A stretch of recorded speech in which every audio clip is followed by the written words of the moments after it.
Good morning everyone. Bangali রন্ধনমহলের আরেকটি ব্লগে সবাইকে স্বাগত জানাই। আশা করি সবাই ভালো আছেন। বৃষ্টি হয়ে গেল, খুব দারুণ একটা ওয়েদার ভেবেছিলাম, কিন্তু সকালবেলায় দেখছি প্রচণ্ড গরম। গাছগুলো একটু শান্তি পেল বৃষ্টিতে, এটাই ভালো। আর এখনও মেঘাচ্ছন্ন আকাশ আছে, হয়তো আজকেও হবে। বলছে তো ওয়েদার আপডেটের 7 ডেজ এরকম চলবে। তাহলে চলে যাব তাড়াতাড়ি বাজারে, দেরি না করে। সঙ্গে থাকুন, দেখতে থাকুন। আজকে আপনাদের সামনে বাঙালি রন্ধনমহলের থেকে কি রেসিপি আপনারা দিতে পারি। ভিডিওটা ভালো লাগলে শেষে একবার লাইক করে দেবেন। যারা নতুন আছেন, সাবস্ক্রাইব করেননি, প্লিজ রিকোয়েস্ট একটু সাবস্ক্রাইব করে সাপোর্ট করবেন। ফিরে আসছি তাড়াতাড়ি, দেখা হচ্ছে আমাদের কিচেনে। বন্ধুরা, চলে এসছি বাজার থেকে, হয়ে গেছে একদম সকাল সকাল বাজার। আর আজকে আনা হয়েছে কিন্তু খুব সুন্দর একটা বাঁধাকপি পাওয়া গেছে, এসে খুব ভালো। অনেকদিন উঠছে কিন্তু আনাই হয়নি। বাঁধাকপির একটা ভালো রেসিপি আপনাদের সামনে দেখাবো। এই সময় কিরকম লাগবে দেখি। এটা চাল কুমড়ো, যেটা বড়ি দিয়ে এর আগেও দেখিয়েছিলাম, আর সেই দুর্দান্ত শাকের পাট শাক, দারুণ টেস্ট। আর ওদিকে আরেকটা মেনু আছে, সেটা দেখাচ্ছি। চলুন। আসা হয়েছে, দেখুন, একদম কালি বোয়াল, বিশাল বড় সাইজের। পুরো লেজাটা আনা হয়েছে, মানে অত বড় তো বোয়াল আনতে পারবো, প্রায় 9.5 কেজি ওজনের বোয়াল ছিল এটা। তার লেজাটা দেখুন, একদম কালো, হলুদ। এই নুন হলুদ মাখিয়েছে বলে হলুদটা হয়তো বুঝতে পারছেন না, কিন্তু দারুণ চর্বিযুক্ত একদম। 9.5 কেজির একটু বেশি ছিল বোয়ালটার ওয়েট। মানে কেটেছে কেউ, গাদাটা নিচ্ছে, মাথা কেউ নিচ্ছে আলাদা। আমার টার্গেট তো বলের লেজা, তো সেই কারণে বলের লেজার আমাদের টেস্ট দারুণ লাগে। তার জন্য বলের আর কিছু না নিই, লেজাটা অন্তত নেওয়ার চেষ্টা করি। তাহলে কিভাবে বোয়াল মাছটা তৈরি করব আপনাদের সামনে, দারুণ দুর্দান্ত স্বাদের একটা বোয়াল মাছ হবে। আর তার সঙ্গে কি কি হচ্ছে চলুন দেখাবো। বোয়াল মাছটা আমরা করে নেবো এরকম পেঁয়াজ, রসুন, আদা, কাঁচা লঙ্কা আর টমেটো দিয়ে, দারুণ টেস্ট। সঙ্গে থাকছে আলু। আলু কেটে এরকম সরু লম্বা লম্বা করে ভিজিয়ে রাখা হয়েছে। আজকের ভিডিওটা খুব শর্টে দেবো, কারণ লাস্ট দুটো ভিডিও খুব বড় বড় হয়েছে। কারণ অনেকগুলো পদ ছিল, মানে আগের দিন যেগুলো ভিডিও দেখেননি, চিকেন বিরিয়ানির সঙ্গে ওটাও একটা বড়, চিকেন চাপের সঙ্গে ছিল হচ্ছে বাটা মাছ, এগুলো ছিল, জিরে রাইস। যারা দেখেননি অবশ্যই দেখে আসুন। অনেক বেশ বড় হয়েছে ভিডিওটা, ভালো হয়েছে, অনেক অনেক কিছু আইটেম তৈরি হয়েছিল। তো চলুন তাহলে শুরু করা যাক আজকের ব্লগটি।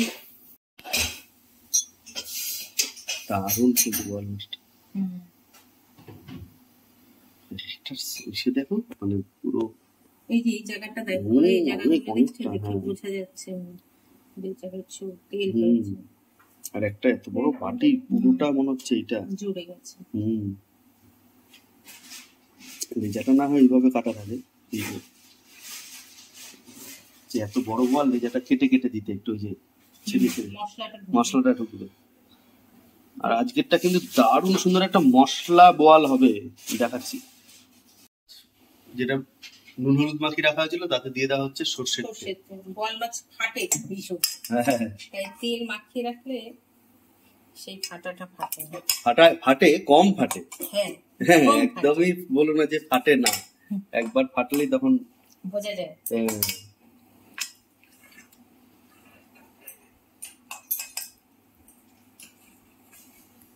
মাছ ভাজার জন্য কড়াই গরম হয়ে গেছে, দিয়ে দেওয়া হচ্ছে সর্ষের তেল।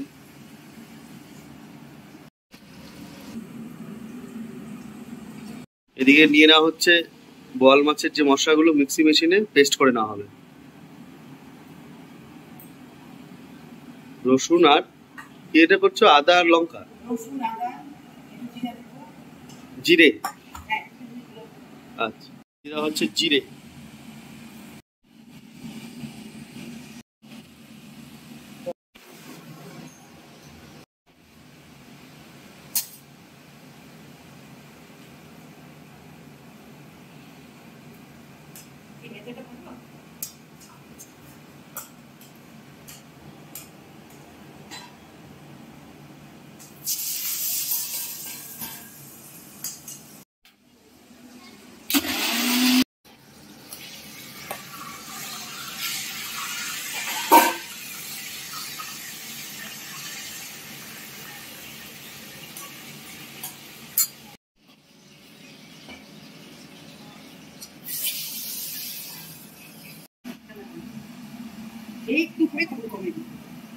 লেজাটাই এখন দারুণ, এইবার বোঝা যাচ্ছে যে হলুদ বল একদম চর্বি আছে।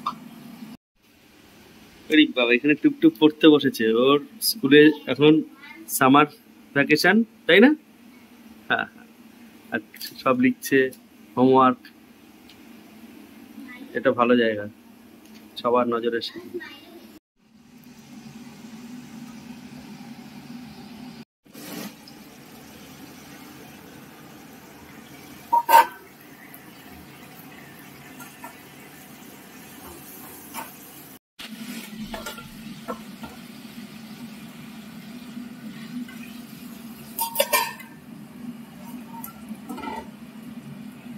বলবে এত দুর্যোগ কোনো বৃষ্টি গেল কালকে, ঝাঁপানো বৃষ্টি, এত গরম।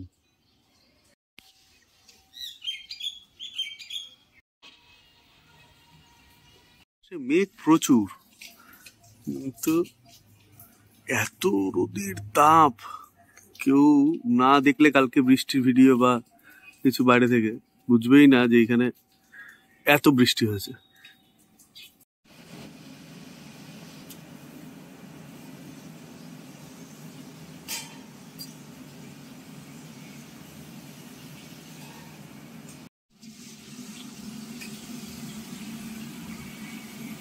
ভাজার পরে আবার দিয়ে দেওয়া হচ্ছে সর্ষের তেল, কারণ পুরো রান্নাটা আজকে হবে জল মানে একদম না ব্যবহার করি, তেল বল, মশলা তেল বল। কেউ বলে বলে তেল ঝাল, যাই হোক। তেলে ফোড়নে দিয়ে দেওয়া হচ্ছে কালো জিরে,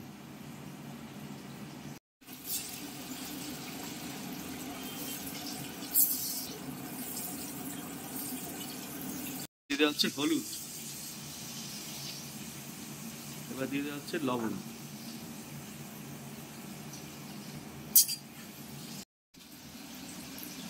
দিয়ে দেওয়া হলো তেজপাতা, এবার দিয়ে দেওয়া হবে কেটে রাখা টমেটো,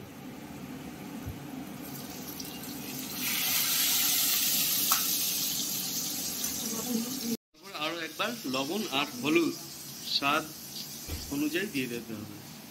পেস্টটা করে রাখা আমাদের আদা রসুনের পেস্টটা আর পেঁয়াজ একসঙ্গে দিয়ে দেওয়া হবে।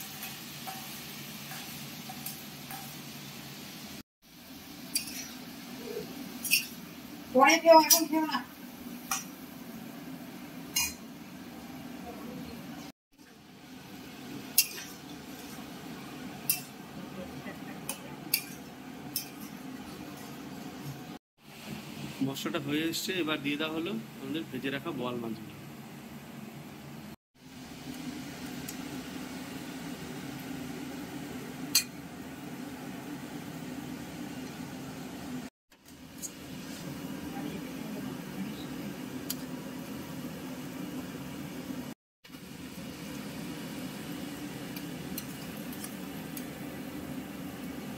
মাছের সাইজের অনুযায়ী কড়াইটা আমাদের ছোট হয়ে গেছে,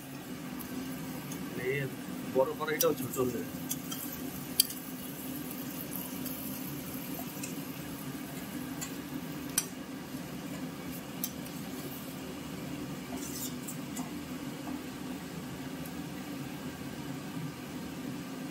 মাছের তেল টুকটুক দেখাবে, কি বানিয়েছ বাবা? দেখা একটু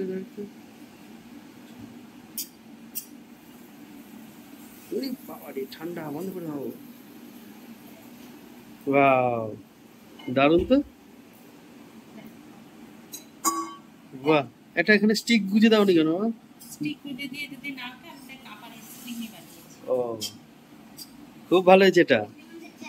হ্যাঁ, চা কি কি দিয়েছে এর মধ্যে? দুধ আর ক্যাডবেরি। বাহ, চামচ দিয়ে। এবার কিছুক্ষণ আমরা মাছটা ঢেকে রাখবো, ওদিকে দেখে নিও আইসক্রিমটা কিরকম বের করে। সঙ্গে থাকুন, দেখতে থাকুন আমাদের পুরো ভিডিওটি। আইসক্রিম নিয়ে বসেছে, এটা একটু একটু টাইম লাগবে। হ্যাঁ হ্যাঁ, এটা শক্ত হয়ে আছে। হুম,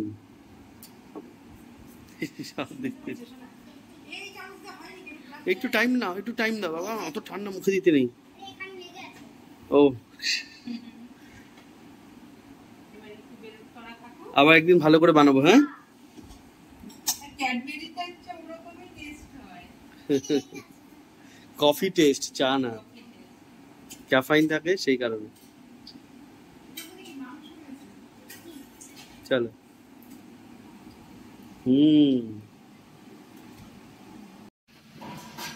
তেল একদম মুখছে বেরিয়েছে, দারুণ সুন্দর লাগছে দেখতে, দারুণ। এরকম তেল বলটা কেমন লাগলো বন্ধুরা অবশ্যই কিন্তু একটু জানাবেন, আর এরকম বাড়িতে ট্রাই করুন, খুব খুব ভালো লাগবে খেতে। এটাই যতক্ষণ মশলার মধ্যে থাকবে তত ভালো টেস্ট হবে, তত ভালো টেস্ট। মানে এই মশলা সবসময় তো আর উনুনে বসিয়ে রাখা যাবে না, এই গরম অবস্থায় আবার ঢেকে রেখে দিতে হবে। অসাধারণ টেস্ট। ভিডিওটা ভালো লাগলে অবশ্যই এটা লাইক করে দেবেন।